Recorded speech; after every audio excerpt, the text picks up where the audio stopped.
Okay.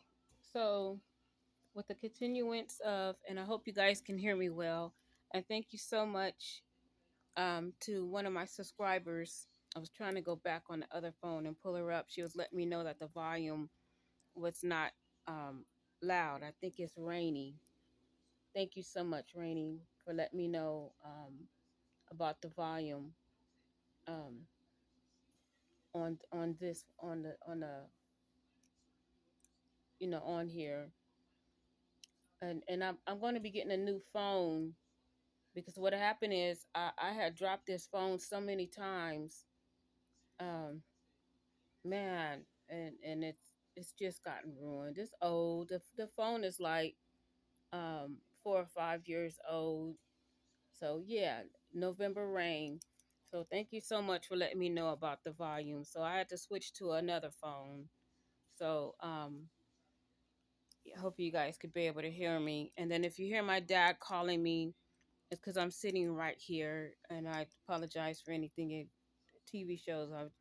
If you hear in the background, because he got his TV on, and I'm a caregiver for my dad. My dad has fourth stage cancer, and he has fourth stage COPD, and he's sick. And we just got through taking him from the ER room or the doctor's appointment, and they removed the catheter from him. So he's doing well with that as well.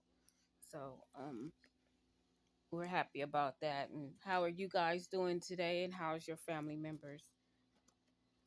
And how are you doing mentally?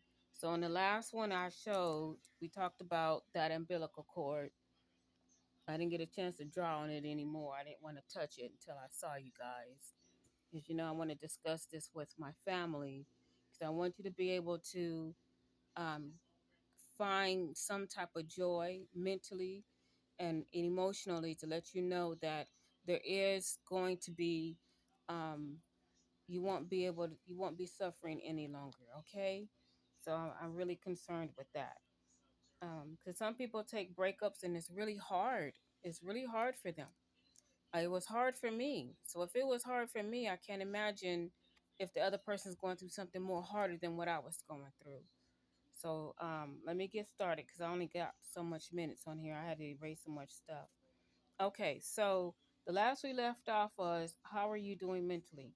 Okay, so this is how you're gonna do it.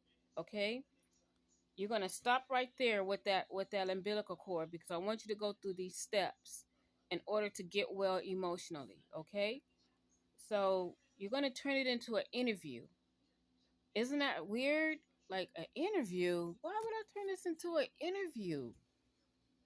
How do I turn this into an interview? Well, your mind or your conscious is going to be your interviewer, right? So, number one is going to be, how are you doing? Isn't that what an interviewer asks you? Watch an interview, a proper interview. A proper interview asks questions: when, where, how, and why. So, I think if I remember, I wrote those down: when, where, how, and why. Okay? And then you're going to become that interviewer. So you're going to write the question down and listen, be honest. When I tell you to be honest, sorry for the glare.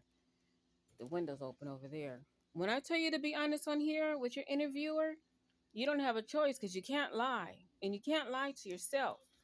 This notepad right here is going to be able to set you free because you're going to carry it around with you. And you have to because you're going to be asking yourself questions without you knowing you're asking yourself questions, and you want to be able to write these questions down.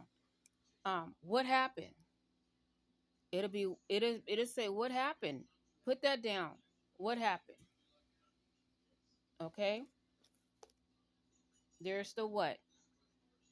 What happened? And you're going to explain what happened, and then you're going to put on here, how long have you been married? How long have you been married? I got to put my glasses back on. I can't see. How long have you been married? And you're going to answer